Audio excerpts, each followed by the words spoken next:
오늘 아침에 우리에게 주시는 하나님 말씀은 마태복음 4장 1절부터 11절까지 말씀입니다.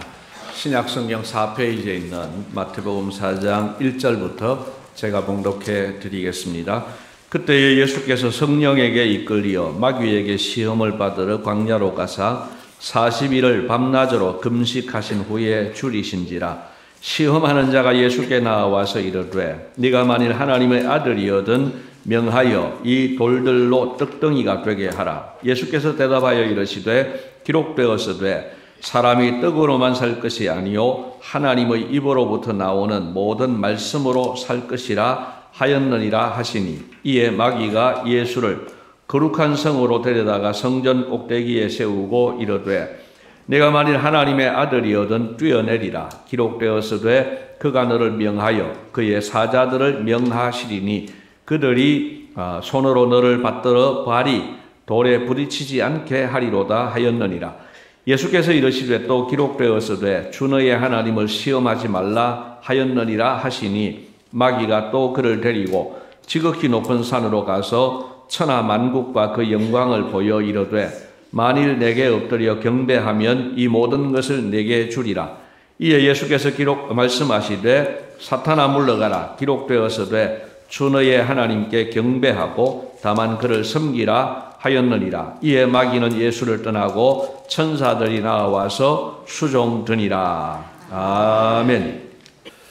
요즘 우리 시대는 이전 시대에 비해 유혹이 훨씬 더 많아진 시대인 것 같습니다. 우리는 TV나 영화나 또 인터넷을 통해 너무 많은 것을 보고 듣고 있습니다. 옛날에는 상위 1% 혹은 상위 0.1%의 부자들이 어떻게 사는지 몰랐습니다. 또 조폭들이 어떻게 하고 있는지 짐작은 해도 우리가 자세히 알지는 못했습니다. 그러나 요즘은 TV를 통해서, 인터넷을 통해서, 영화를 통해서 너무 많은 폭력물을 보고 있습니다. 그리고 또 부자들이 정말 호화롭게 살아가는 모습들을 우리가 보고 있습니다. 그래서 정말 호화로운 집에 살고 정말 좋은 차를 타고 또 명품 옷을 입고 또 해외여행을 1년에 몇 번씩이나 럭셔리하게 그렇게 다니는 모습들을 보고 듣습니다.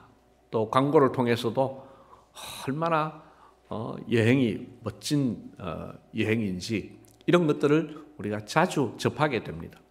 그러면서 이제 옛날에는 아주 부자들의 세계는 나하고는 상관없다 그렇게 생각을 했었지만 지금은 이제 슬 비교가 되는 거죠.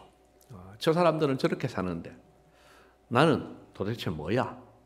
이러면서 상대적인 빈곤감을 느끼게 됩니다.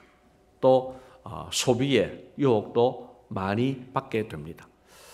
확실히 옛날에 비해서 요즘 많아진 유혹이라고 할 수 있습니다. 그런가 하면은 휴대폰도 우리를 유혹하는 그런 기기가 되었습니다. 여러분, 우리가 시간을 내기가 얼마나 힘듭니까? 자신이 영적 생활을 위해서 기도 생활을 한다, 또는 성경을 읽는다, 독서를 한다, 또는 육체의 건강을 위해서 운동을 한다. 이것들을 위해서 하루 1시간을 만드는 것이 정말 어렵습니다. 하루 1시간 만들어서 뭔가를 도전한다는 게 정말 어렵습니다. 그런데 그렇게 바쁘다고 하는데 우리는 휴대폰을 얼마나 많이 보고 있는지 모릅니다. 어느 통계에 의하면은 정확하게 하겠습니까마는 평균 하루에 3시간 15분을 휴대폰을 본다 그렇게 이야기를 합니다. 물론 그게 업무일 수도 있겠지만 그렇지 못한 경우도 꽤 많을 겁니다.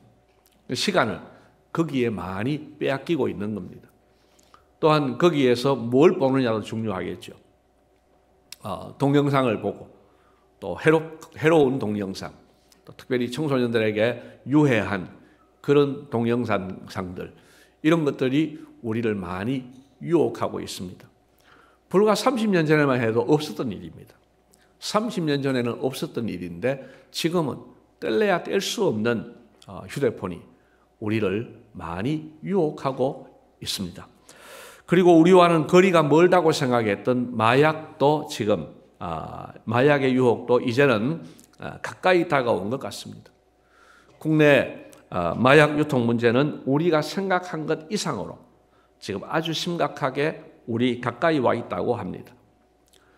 더 이상 예를 들지 않더라도 이 시대가 유혹이 많아진 세상이라는 점에는 아마도 모두가 동의가 될 줄로 압니다.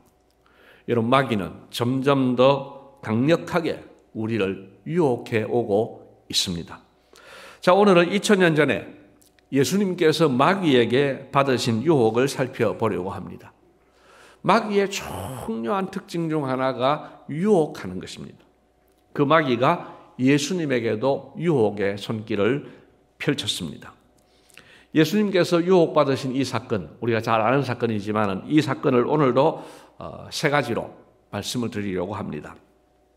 첫째로 마귀는 아주 달콤한 미끼로 예수님을 유혹했습니다. 2절 말씀을 보십시오. 예수님께서 40일을 밤낮으로 금식하신 후에 지금 아주 줄여 계신 상황입니다. 그 순간에 마귀가 먹는 것으로 유혹을 했습니다. 3절을 보십시오.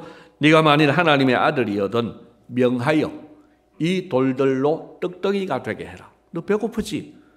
이 돌을 떡되게 해서 먹어봐. 그러면 좋잖아. 이렇게 유혹을 하는 겁니다. 얼마나 달콤한 유혹입니까? 또한 얼마나 강력한 유혹입니까? 여러분, 금식을 해보셨습니까? 혹 금식을 안 하셨다면, 못 해보셨다면 굶식은 어떻습니까? 한 끼, 두 끼 굶는 걸 굶식이라고 합니다. 뭐 바빠서 또는 내시경 검사를 위해서 이렇게 한 끼, 두 끼 혹은 하루 이상을 굶어 보신 적이 있습니까? 그때를 생각해 보십시오. 그때 어떤 증상이 나타납니까? 제 경험을 말씀드리자면 그렇습니다. 금식을 하면은 심리적으로 배고픔을 더 빨리 느끼게 됩니다. 제가 부목사 시절에 교회에서 릴레이 금식 기도를 했습니다. 근데 한 끼가 아니고 하루를 금식을 하는 거예요. 그 목사니까 할 수밖에 없죠. 그래서 금식을 하는데요. 그날은 특이해요. 뭐냐 하면은 제가 아침 별로 잘 안 먹거든요. 아침 별로 안 먹고 이제 한 11시쯤 되면은 배가 고프고 12시 돼서 점심 먹으면은 별로 지장이 없는데, 근데요, 그날은 아침부터 배가 고파요. 오늘 하루 굶어야 된다. 오늘 하루 금식해야 된다. 이러면은요, 아침부터 배가 고픈 거예요. 참 희한한 거예요. 그리고 나타나는 증상이 아침부터 먹을 것이 떠오릅니다. 짜장면도 떠오르고, 라면, 떡볶이, 별로 안 먹던 것, 돼지국밥, 피자. 여러분, 꼴랑 하루 이 금식하는데요, 음식의 종류는 수십 가지가 머릿속에 떠오릅니다. 그렇게 유혹이 있는 거예요. 또한 음살을 같지만은 오후 한 3시, 4시쯤 되면 온몸에 힘이 빠지는 것 같아요. 아니, 겨우 아침, 점심 굶었을 뿐인데 오후 서너 시 되면 힘이 빠지는 거예요. 제 나이가 그때 30대 초중반이었는데 건강할 때 아닙니까? 그런데도 이렇게 기운이 빠지는 거예요. 제가 딱 한 번 열흘 금식을 했었는데요. 이런 증상들은 하루 금식할 때보다는 당연히 몇 배나 더 강력하게 나타났습니다. 그런데 여러분, 예수님은 무려 40일 금식 기도를 하셨습니다. 그 유혹이 얼마나 강력했겠습니까? 두 번째 유혹은 무엇입니까? 명예에 대한 유혹입니다. 장소는 성전 꼭대기입니다. 예수님을 성전 꼭대기에 세워놓고 마귀가 뭐라고 합니까? 여러분 6절 말씀 한번 보시죠. 6절 말씀 같이 읽겠습니다. 이르되 내가 만일 하나님의 아들이여든 뛰어내리라.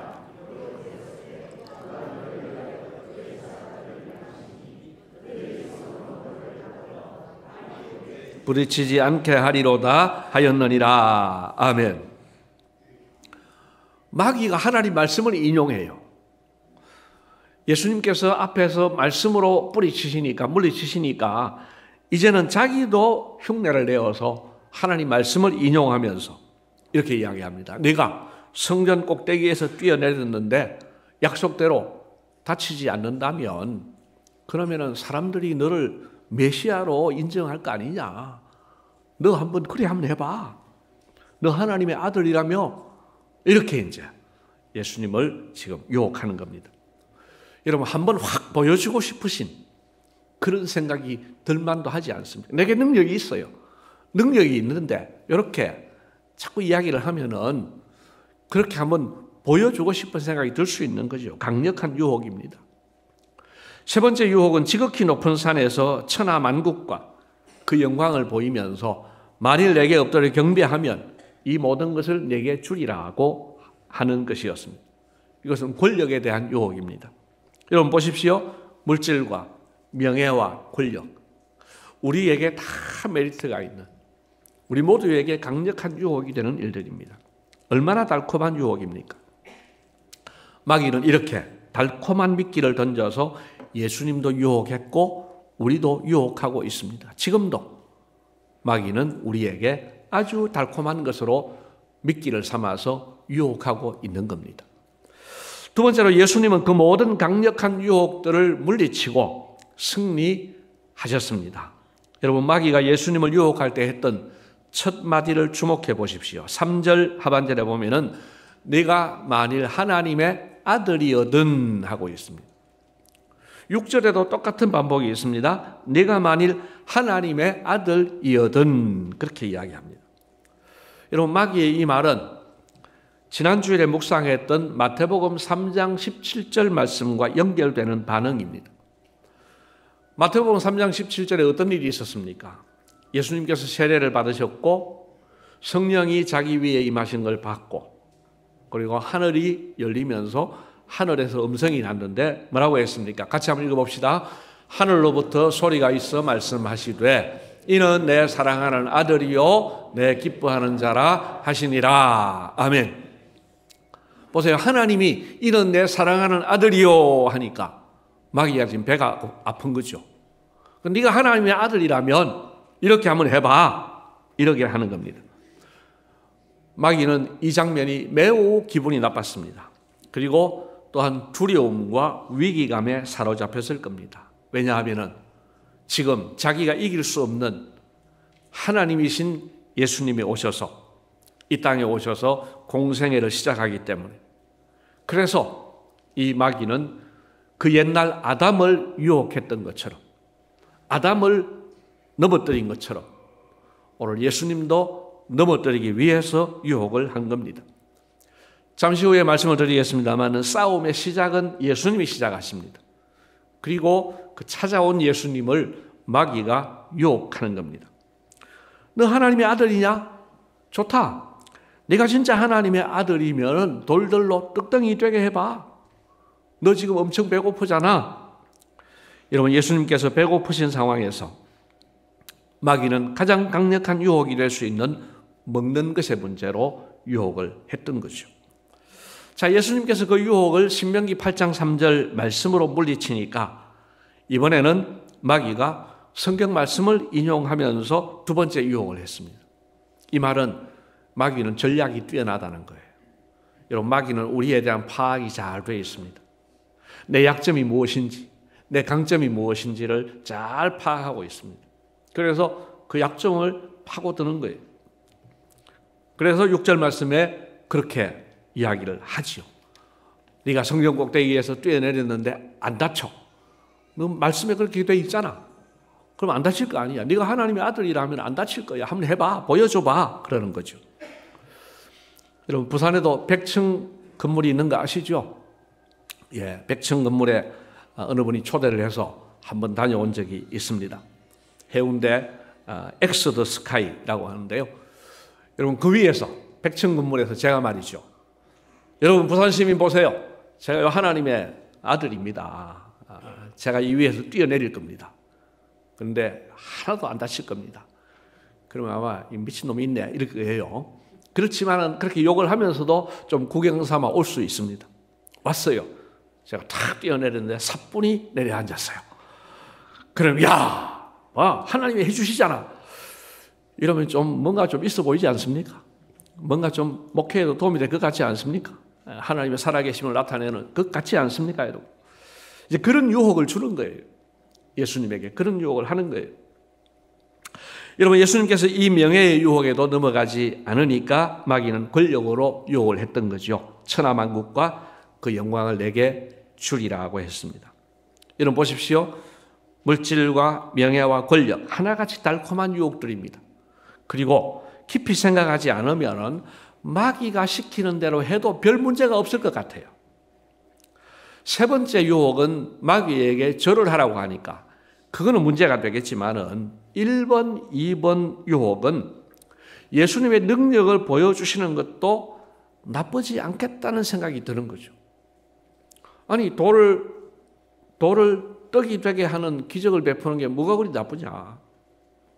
성령 꼭대기에서 뛰어내렸는데 안 다쳐. 이게 왜 나쁘냐. 이런 생각이 드는 거죠.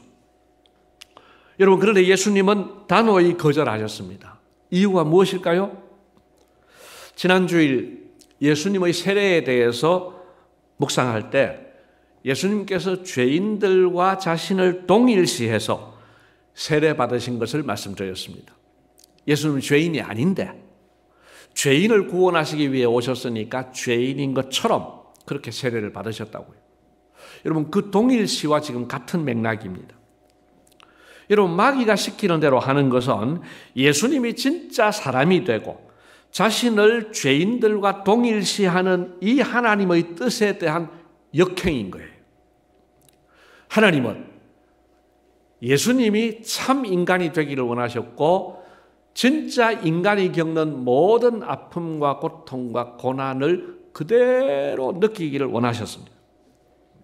그런데 배고프면 기적을 베풀어서 허기를 채우고 인간들이 예수님을 조롱하고 희롱하면 벼락을 내리시고 그러면 통쾌하기는 할 것 같은데 그렇게 하시면 진짜 인간이라고 할 수가 없는 겁니다. 그래서 예수님은 이 강력한 유혹에 대해서 그것 자체가 죄가 되는 것은 아니지만은 하나님의 뜻을 이루기 위해서 나는 죄인들을 구원하기 위해서 왔기 때문에 죄인들인 인간들과 같은 모습으로 살아야 돼. 그러신 거예요. 아니, 그러면 예수님께서 기적을 많이 베푸셨는데 그거는 뭡니까? 예, 잘 보십시오. 그것은 예수님께서 복음을 위해서 그리하셨습니다.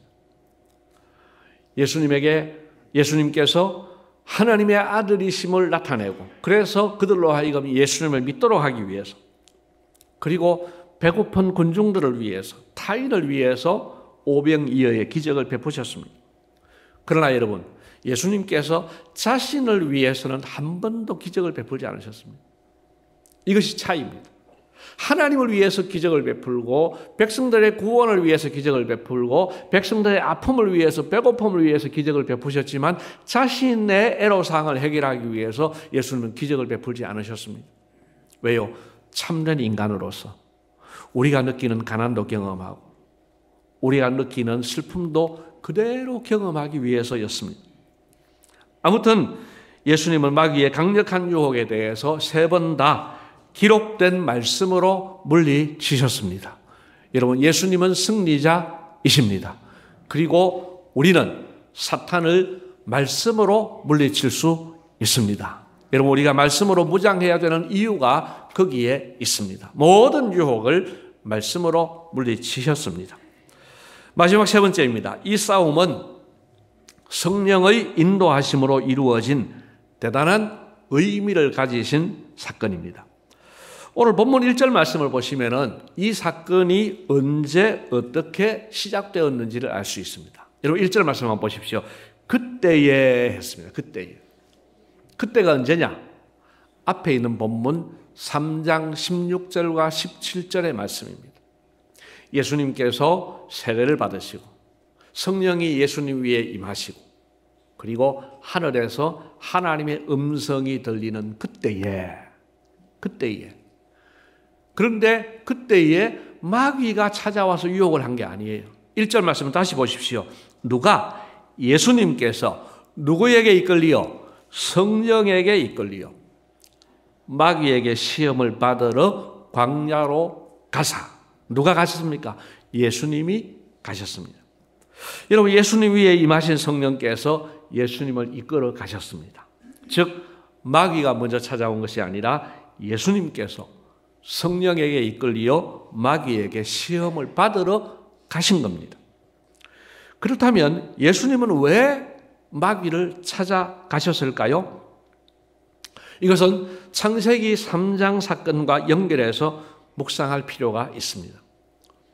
여러분, 창세기 1장과 2장은요, 하나님이 세상을 창조하셨는데 너무 좋았더라. 인간을 창조하셨는데 너무 좋았더라입니다. 부부간에도 아내를 데리고 오니까, 여자를 만들어주니까 얼마나 좋아하는지, 이는 내 뼈 중에 뼈요 살 중에 살이라 하면서 얼마나 부부 사이가 좋은지, 그게 하나님이 만드신 세상이었어. 근데 3장에 와서 마귀가 유혹을 합니다. 누구를요? 아담과 하와를. 그래서 이제 아담은 그 유혹에 넘어가죠. 아니, 하와가 유혹에 넘어가는데 왜 아담이라고 합니까? 예, 아담이 인간의 대표로서 지금 아담입니다. 그 아담이 범죄함으로 인해서 우리 모든 인류가 지금 비극 가운데 살게 된 거죠. 인류의 비극은 마귀의 유혹에 넘어갔던 아담으로 인해 시작이 되었습니다. 여러분, 예수님은 아담이 저질러 놓은 이 죄의 문제를 해결하기 위해서 이 땅에 오셨습니다. 그래서 예수님은 반드시 이 마귀를 만나서 맞짱을 뜨실 필요가 있었던 겁니다. 여러분, 이 마귀가 창세기 3장에서 아담을 유혹했던 그 마귀입니다. 우리를 완전히 박살낸 그 마귀, 그 마귀를 예수님은 정복하시기 위해서 오셨습니다. 그래서 예수님은 마귀 정복을 뒤로 미루시지 않고 오늘 공생애를 시작하면서 바로 시작하신 겁니다. 그러니까 예수님은 공생애를 시작하시면서 마귀부터 정복하신 겁니다. 즉 예수님은 이겨놓고 싸우신 겁니다. 그래서 성경은요, 예수님을 별명을 붙였는데 마지막 아담 혹은 둘째 아담이라는 별명을 붙였습니다. 왜냐? 첫 아담이 실패자라면 마지막 아담으로 오신 예수님은 살려주신 거예요. 이 실패를 회복시켜 주시기 때문입니다. 여러분, 고린도전서 15장 45절을 보십시오. 고린도전서 15장 45절 같이 읽습니다. 기록된 바 첫사람 아담은 생명이 되었다 함과 같이 마지막 아담은 살려주는 영이 되었나니. 아멘. 여러분, 마지막 아담이신 예수님께서 그 첫사람 아담이 실패한 것을 완전히 회복하셨던 겁니다. 여러분, 오늘 예수님께서 마귀에게 시험받으신 이 사건은 단순한 해프닝이 아닙니다. 아, 그런 일이 있었구나 하고 넘어갈 사건도 아닙니다. 사탄이 인류의 첫사람 아담을 유혹해서 아담이 범죄했고 그로 인해 인류 비극이 시작되었으며 오늘도 우리는 그로 인해 고통을 당하고 있습니다. 그런데 예수님은 고통받는 우리를 구원하기 위해 이 땅에 오셨습니다. 그 예수님은 인류의 원수인 이 마귀부터 정복해야 되겠다고 판단하셨고 그래서 마귀와 맞짱을 뜨셨고 보기 좋게 승리하신 겁니다. 여러분, 이 예수님이 누구입니까? 우리 교회의 머리이시고 우리의 대장이십니다. 여러분, 우리나라 대표팀이 다른 나라 대표팀과 싸워서 승리를 거둘 때를 한번 생각해 보십시오. 우리나라가 아마 국민들이 제일 열광했던 때가 2002년 월드컵이 아닌가 싶습니다. 월드컵 4강에 올라갔을 때 온 나라가 뒤집어지고 온 나라가 얼마나 기뻐했습니까? 근데 실은 여러분, 우리는 공도 한번 만져보지 못했습니다. 그 대표팀이 이긴 거예요. 대표팀이 이겼지만은 우리 모두가 승리한 거죠. 왜? 그 사람들이 우리나라를 대표해서 싸웠기 때문입니다. 그래서 우리 국민들 모두가 기뻐하고 행복해했던 겁니다. 여러분, 예수님의 승리를 우리가 기뻐해야 되는 이유는 예수님의 승리가 우리의 대표자로서 승리이고 그래서 우리도 그 속에서 승리자가 되었기 때문입니다. 여러분, 따라합시다. 예수님의 승리는 우리의 승리다. 할렐루야. 여러분, 예수님의 승리가 우리의 승리입니다. 첫사람 아담은 사탄에게 졌지만 마지막 아담인 예수님은 승리하셨고 그 승리는 우리의 승리가 되었습니다. 3년 후 예수님은 십자가 위에서 다 이루었다라고 최종 승리를 선언하셨습니다. 그런데 사실은 공생애를 시작하시면서 제일 먼저 마귀를 제압하고 승리를 거두셨던 겁니다. 주님께서 사랑하시는 성도 여러분, 마귀는 교묘하게 우리를 유혹합니다. 그 마귀는 막강한 힘을 갖고 있으며 집요하기까지 합니다. 그러나 우리의 대장 예수님은 그 마귀를 정복하셨습니다. 그러므로 우리도 예수 안에서 승리자입니다. 동시에 아직도 마귀는 최후발악을 하고 있습니다. 그래서 마음을 놓을 수가 없습니다. 우리에게는 그래서 두 가지 태도가 필요합니다. 제가 지난 주일 오후 예배 시간에 설교 마지막 했던 말씀으로 오늘 마무리를 지으려고 합니다. 여러분, 지난 주일 오후에 이런 말씀을 드렸습니다. 오늘 우리에게는 두 가지 태도가 필요하다고요. 하나는 방심하지 말고 근신하고 깨어서 마귀를 대적해야 됩니다. 여러분, 예수님이 승리하셨다고 우리가 승리자라고 해서 지금 마음을 놓을 때는 아닙니다. 왜냐하면 최후발악을 하고 있기 때문입니다. 그래서 우리는 방심하지 말고 근신하고 깨어서 마귀를 대적해야 됩니다. 동시에 승리를 확신함으로써 두려워하지는 말아야 됩니다. 경상도 사투리로 쫄지 말아야 됩니다. 여러분, 사탄이 강력하고 우리가 방심하면 안 되지만은 예수 안에서 우리는 얼마든지 마귀를 이겨낼 수 있습니다. 쫄지 마십시오. 우리 모두 마귀의 유혹을 물리치고 승리하시기를 주님의 이름으로 축복합니다. 고맙습니다, 주님. 우리는 부족하지만, 우리는 마귀에게 질 수밖에 없지만 우리의 대장 되신 예수님께서 승리하심으로써 우리도 승리자가 되게 해주신 것을 감사합니다. 아직도 마귀의 최후 발악이 있으므로 근신하게 하시고 깨어서 마귀를 대적하게 하시되 두려워하지 말고 용기를 가지고 승리하게 해 주시옵소서. 감사하옵고 예수님 이름으로 기도드리옵나이다. 아멘.